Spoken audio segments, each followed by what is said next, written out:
एक गांव में एक बूढ़ा ब्राह्मण था जो सभी को खाना खिलाता था। वह बूढ़ा था, लेकिन उसे अपने घर आने वाले सभी भूखे लोगों को खाना खिलाना बहुत पसंद था। वह खाना बनाने और खाने के लिए आने वाले सभी लोगों को खाना परोसने में बहुत मेहनत करता था। वह भगवान शिव का भक्त था और हमेशा उन्हें याद करता था और बड़ी श्रद्धा से उनकी पूजा करता था। हे भगवान शिव, मैं आपके साथ रहकर आपका मार्गदर्शन करता हूँ, जितना हो सके मदद करता हूँ और मेरे पास आने वालों की भूख मिटाता हूँ। आप मुझे सभी की भूख मिटाने की शक्ति दे दीजिए भगवान शिव। मैं आपका आभारी हूँ स्वामी। यह सोचकर ब्राह्मण सुबह जल्दी उठकर स्नान करता था। उसके तुरंत बाद भगवान शिव की पूजा करता था और उसके बाद ही वह सारे काम करने लगता था। हालांकि उसके पास कोई नहीं था, फिर भी वह बिना किसी आलस्य के अकेले ही सारे काम करता था। कैलाश में रहने वाले भगवान शिव उसे हर दिन भोजन देते हुए देखते थे और खुश होते थे। तभी देवी पार्वती उसके पास आईं। क्या हुआ महादेव, आपको इतना खुश लग रहा है? नहीं नहीं पार्वती, ऐसा कोई बात नहीं है। वह ब्राह्मण जो पृथ्वी लोक में मेरा भक्त है, कई वर्षों से अन्नदान कर रहा है। वो अपनी भक्ति से सभी भूखे लोगों की भूख मिटाते रहे हैं, है ना? हाँ पार्वती, मैं उस ब्राह्मण की मेरे प्रति भक्ति देखकर बहुत प्रसन्न हूँ। यद्यपि वह ब्राह्मण बहुत बूढ़ा है, फिर भी उसके लिए सभी को भोजन देना बहुत बड़ी बात है। हाँ पार्वती, इसलिए मुझे लगता है कि उस ब्राह्मण को दर्शन देना चाहिए। यह अच्छी बात है, लेकिन क्या आपको सचमुच लगता है कि उनमें आपके प्रति इतनी भक्ति है? मैं ये जानने के लिए उनके पास जरूर जाऊंगा पार्वती। यह कहकर भगवान शिव पृथ्वी पर चले गए। उन्होंने सोचा कि वे उस ब्राह्मण की भक्ति की परीक्षा लेंगे। इसलिए भगवान शिव एक भिखारी का वेश धारण करके, बहुत ही कुरूप रूप धारण करके उस ब्राह्मण के पास गए। भगवान शिव ने मन ही मन सोचा, मैं इसकी भक्ति को यह देखकर समझूंगा कि यह मुझे भिक्षा देगा या भोजन, क्योंकि मैं तो भिखारी का रूप धारण करके चलूंगा और फिर मैं उसका परीक्षण करूंगा। क्योंकि यह तो भिखारी का रूप धारण करके चल रहा था। इस प्रकार भगवान शिव ब्राह्मण के घर जाते हैं और घर के सामने खड़े हो जाते हैं। कृपया कुछ दान देकर मुझ जैसे भिखारी की मदद करें। यदि कोई है तो कृपया दान करें। फिर भगवान शिव ने कहा। जब ब्राह्मण ने यह सुना तो वह तुरंत बाहर आया, भिखारी को देखा और उससे बहुत विनम्रता से बात करने लगा। महाराज, यदि कुछ हो तो मुझे कुछ भिक्षा दोगे? चलिए बाबू, खाना तैयार है, आइए। मैं बाहर खा लूंगा, मुझे खाना पैक कर दीजिए बाबू। अरे बाबू, घर के अंदर चलिए, अंदर बैठकर खाना खाओगे। मैं रोज इसी तरह से ही अन्नदान करता हूँ बाबू। क्या आप एक भिखारी को इस तरह अपने घर में घुसने दोगे? इतना फर्क देखकर तो अन्नदान करने का कोई मतलब नहीं है बाबू। चलिए बाबू, आपके लिए कुछ अच्छा भोजन तैयार करते हूँ। यह कहकर वह भिक्षुक रूपी भगवान शिव को घर के अंदर ले गया। उन्हें घर के अंदर ले गया और बैठा दिया। देखिए, मैं 1 या 2 मिनट में आपको सारा खाना प्लेट में परोस दूंगा। आप कुछ देर बैठिए बाबू। क्या आप सही कर रहे हो? आप मेरे जैसे लोगों को घर पर ही रख रहे हैं और उन्हें अतिरिक्त खाना खिला रहे हैं। देखिए बाबू, भोजन देने के लिए भूख तो देखनी पड़ती है, पर सब कुछ नहीं देखना चाहिए। मैं शिव का भक्त हूँ, इसलिए मुझे कोई भेद नहीं मालूम। यह कहकर ब्राह्मण गया और उसने जो भी भोजन पकाया था उसे लेकर आया और भिक्षा पात्र के रूप में भगवान शिव को परोसा, जिससे भगवान शिव बहुत प्रसन्न हुए। भोजन समाप्त होने तक ब्राह्मण वहीं रहा और भगवान शिव से पूछा कि वह और क्या खाना चाहता है। फिर उसने उसे जो भी खाना था उसे परोसा और उसका पेट भर दिया। थोड़ी देर बाद उसने खाना खत्म कर दिया। देखिए, आप मुझ जैसे भिखारी को अपने घर लाए और मेरा भूख मिटा दिया। मैं आपका आभार कभी नहीं भूलूंगा। धन्यवाद ब्राह्मण। यह कहकर वह वहां से चला गया। भगवान शिव बहुत प्रसन्न हुए। फिर सोचने लगे कि किस रूप में जाकर ब्राह्मण की भक्ति की परीक्षा लूं। वह ब्राह्मण इस परीक्षा में पास हो गया है। अब मैं विकलांग बनकर जाऊंगा, तब देखूंगा कि वह क्या करता है। लेकिन यदि मैं विकलांग हूं तो देखूंगा कि वह मुझे अभी भोजन देगा या नहीं। ऐसा सोचकर भगवान शिव ने अपना रूप बदलकर अपंग ब्राह्मण के घर की ओर लौट आए। वे उसे ऐसे ही देखते रहे। फिर अपंग को देखकर वे तुरंत बाहर आ गए। अरे बाबू, ये कैसे हुआ? देखिए पुजारी जी, मुझे भूख लगा है। क्या आप मुझे कुछ खाना दे सकते हो? अरे मैं तो आप जैसे लोगों का ही इंतजार कर रहा था। मैं देख रहा हूं कि कोई भूखा तो नहीं आ रहा है। लेकिन मैं एक विकलांग व्यक्ति हूं। क्या मैं आपके घर आ सकता हूं? अरे ऐसी कोई बात नहीं है। चलिए बाबू, जो आप खाना चाहोगे मैं आपको वहीं खिलाऊंगा। ठीक है। ब्राह्मण ने भी दिव्यांग व्यक्ति को अच्छे से भोजन कराया और उसका पेट भरा, जिससे वह बहुत प्रसन्न हुआ। आप जो भोजन दान कर रहे हो वह बहुत बढ़िया है। आपके साथ हमेशा अच्छी चीजें होंगी। मैं बहुत ही संतुष्ट हूं। कुछ अच्छा हो जाए तो मैं सबको ऐसे ही खाना खिला सकूंगा। आप भगवान से प्रार्थना जरूर करिएगा। हाँ जरूर। मैं ईमानदारी से चाहता हूं कि भगवान आपको शक्ति दे और आप ऐसे ही भोजन खिलाते रहें। शिव मेरे साथ रहेंगे तो मैं जरूर करूंगा बाबू। आप जो दान कर रहे हो, आपका भोजन शिव को अवश्य ज्ञात होगा। भगवान शिव आपके आशीर्वाद जरूर करेगा। ऐसा कहकर विकलांग का रूप धारण किए भगवान शिव वहां से चले जाते हैं। भगवान शिव ब्राह्मण के अच्छे स्वभाव से बहुत प्रसन्न होते हैं और वह इस परीक्षा में भी जीत जाता है। इसलिए वह ब्राह्मण की आखिरी बार परीक्षा लेना चाहते हैं। चाहे मैं कितना भी भेष बदल लूं, वह ब्राह्मण मुझे भोजन अवश्य देगा। अब मैं उसकी वास्तविक परीक्षा लूंगा, फिर देखूंगा कि वह ब्राह्मण मेरे साथ क्या करता है। इस बार परीक्षा बहुत कठिन होने वाला है। यह कहकर भगवान शिव ने एक साधारण मनुष्य का रूप धारण किया और ब्राह्मण के घर गए। उन्हें देखकर ब्राह्मण बाहर आया। हे ब्राह्मण, मुझे भूख लगा है। आइए आइए बाबू, मैं आपके लिए कुछ खाना बनाता हूँ। मैं अंदर जरूर जाऊंगा, लेकिन मैं तभी अंदर जाऊंगा जब आप मुझे वो खिलाएंगे जो मैं खाना चाहता हूँ। ठीक है, आइए। आप जो चाहो मैं बना देता हूँ। मैं आपके कहने पर ही आ रहा हूँ, सोच लीजिए। इस प्रकार भगवान शिव ब्राह्मण के घर जाकर विराजमान हो गए। आप क्या खाना पसंद करोगे? मैं आपके लिए क्या तैयार करूं? आपने ही कहा था जो मैं खाना चाहूंगा वही आप मेरे लिए पकाओगे। क्या आप सचमुच ऐसा ही करोगे? देखिए बाबू, वचन तोड़ना ब्राह्मण का गुण नहीं है और मैं शिव का भक्त हूँ। ऐसी गलती कभी नहीं करूंगा। जो आप खाना चाहते हो वह जल्दी से बताइए बाबू। खैर जो भी हो, मुझे आपके तरह सब्जियां पसंद नहीं हैं। मुझे हमेशा मांस खाना पसंद है। क्या आप मुझे खिलाओगे ना? ब्राह्मण अचानक आश्चर्यचकित हो जाता है और उसे समझ में नहीं आता कि क्या करे। इसमें मेरी कोई गलती नहीं होगा बाबू। अगर मैं आपकी भूख मिटाने के लिए किसी जीव को कष्ट पहुंचाऊं तो वह पाप के समान होगा। इसीलिए मैं ऐसा पाप नहीं कर सकता। आप मुझसे वादा किया था कि आप अभी अपने वादा का खिलाफ जाओगे। नहीं नहीं, मैं अपना वादा नहीं तोड़ रहा हूँ। मैं तो ये कह रहा हूँ कि मैं किसी भी जीव का नाश नहीं करूंगा। आपको और कुछ खाना हो तो बताइए बाबू, मैं आपको जरूर खिला सकता हूँ। ब्राह्मण और पुजारी उन लोगों की तरह हैं जो सभी की भूख को संतुष्ट करने के लिए बहुत मेहनत करते हैं। ठीक है, लेकिन मुझे जानवरों का मांस नहीं चाहिए। मुझे मानव मांस ही दे दो। ब्राह्मण को पुनः आश्चर्य हुआ, परंतु उसे समझ में नहीं आया कि क्या करे। इसका मतलब है कि आप मानव मांस खाना चाहते हैं। आपको जो भी समझ में आया, सच कहूं तो मुझे मानव मांस बहुत पसंद है। ब्राह्मण अचानक आश्चर्यचकित हो जाता है। मानव मांस कहाँ से लाऊं? जीवित प्राणियों को नुकसान पहुंचाना उचित नहीं है। मैंने कभी किसी को बिना खिलाए वापस नहीं भेजा और अब ऐसा करना मेरे लिए बहुत बड़ा पाप है। तभी ब्राह्मण को एक अच्छा विचार सूझता है।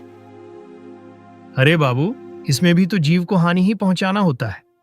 इसका मतलब है कि मैं पसंद का खाना नहीं खा सकता हूँ। नहीं नहीं, मैं किसी को दुख नहीं पहुंचा सकता। इसलिए मैं आपके लिए अपना मांस पकाकर आपका भूख मिटाऊंगा। फिर आप भी संतोष से अपना भोजन करोगे और मुझे भी खुशी होगी। जब ब्राह्मण ने यह कहा तो भगवान शिव को अचानक आश्चर्य हुआ। क्या आप सचमुच मेरे लिए अपना शरीर का मांस पकाओगे? हाँ बाबू, मैं अभी करता हूँ।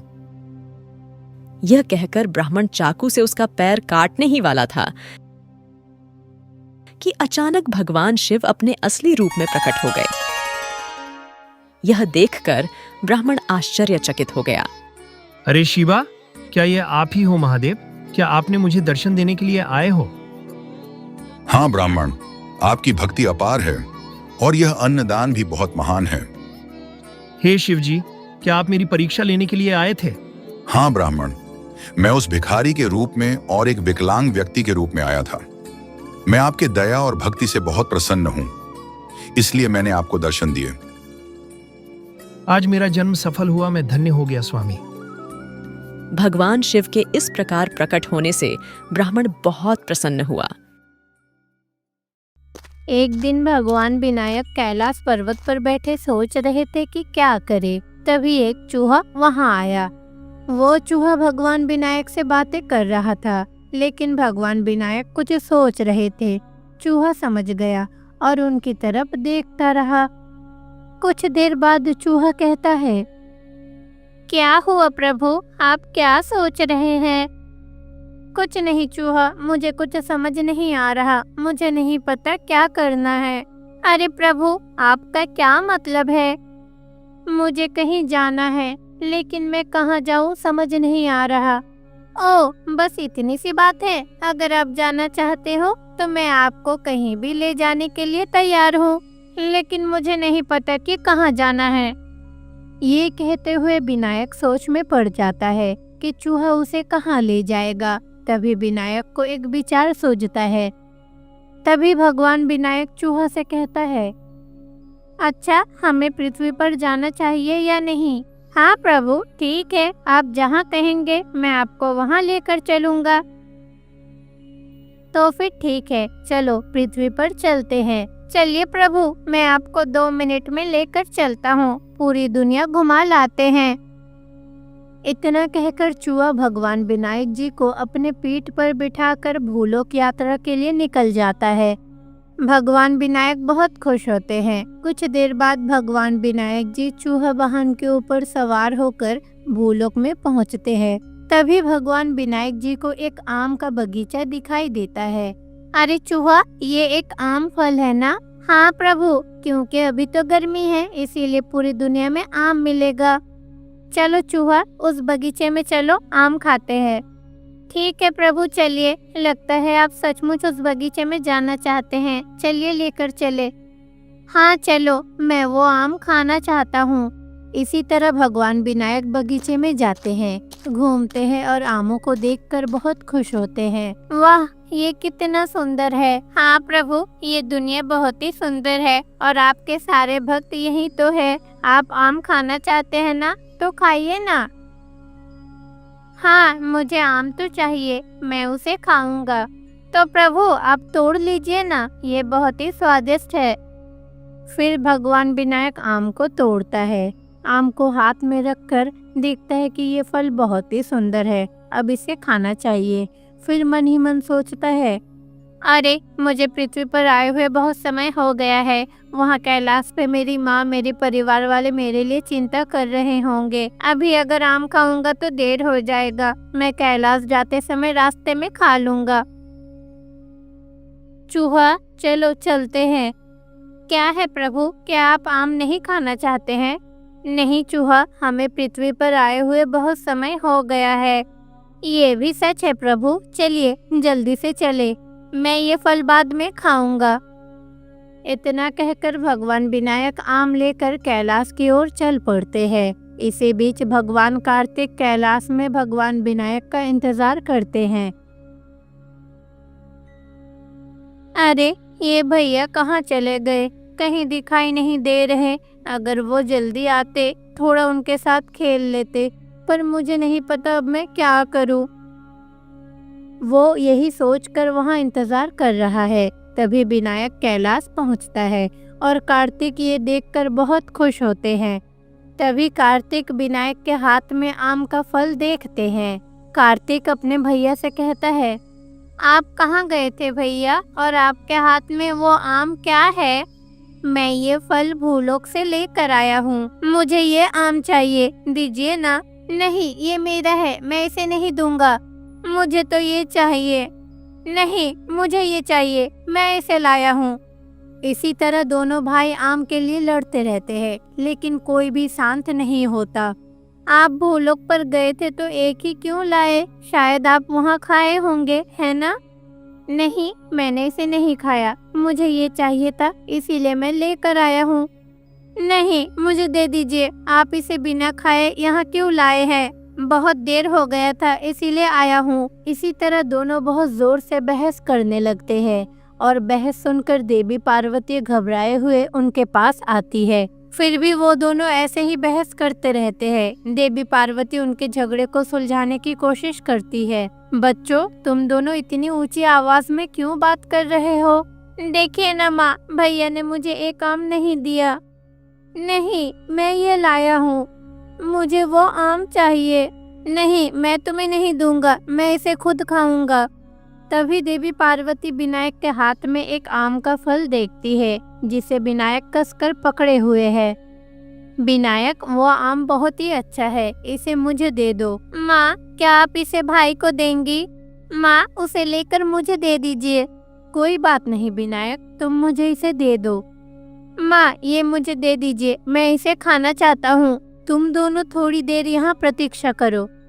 इतना कहकर देवी पार्वती आम लेती है और उसे टुकड़ों में काटती है, जबकि दोनों भाई देखते रहते हैं। वो टुकड़ों को देवी पार्वती दोनों भाई को देती है। ये देखकर दोनों भाई खुश होते हैं। अब तुम दोनों झगड़ा किए बिना इसे खाओ। हाँ माँ, सच में मैं ये फल खाना चाहता हूँ। हाँ, मुझे आशा है कि इस समय भूलोक पर बहुत सारे बच्चे होंगे। हाँ, सही कहा, फिर भी ये टुकड़ों को खा लो। तभी भगवान विनायक ने अपने पास मौजूद आम के टुकड़ों को दूसरे टुकड़ों में तोड़कर देवी पार्वती को दिया है। इसी तरह तीनों मिलकर खुश होकर वो आम खाते हैं। अरे, ये फल तो बहुत ही बढ़िया है। भैया, आपको ये कहाँ से मिला? मुझे ये बहुत पसंद है। मुझे ये भूलोक पर एक बगीचे में मिला था, मुझे खाने का मन हुआ। ये सचमुच बहुत ही स्वादिष्ट है, इतना अच्छा कि मैं और भी ज्यादा खाना चाहती हूँ। हाँ माँ, सही है, मैंने कभी इतना स्वादिष्ट फल नहीं खाया। ऐसा सोचकर दोनों शांत हो जाते हैं और देवी पार्वती वहाँ से चली जाती है। दूसरी ओर विनायक और कार्तिक खेलना जारी रखते हैं। तभी विनायक का ध्यान आमों पर ही केंद्रित हो जाता है।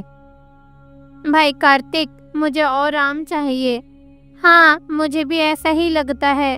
ठीक है, चलो फिर चलते हैं। लेकिन माँ क्या कहती है? चलो फिर माँ से जाकर पूछते हैं, माँ क्या कहती है। हाँ ठीक है, चलो माँ के पास चले।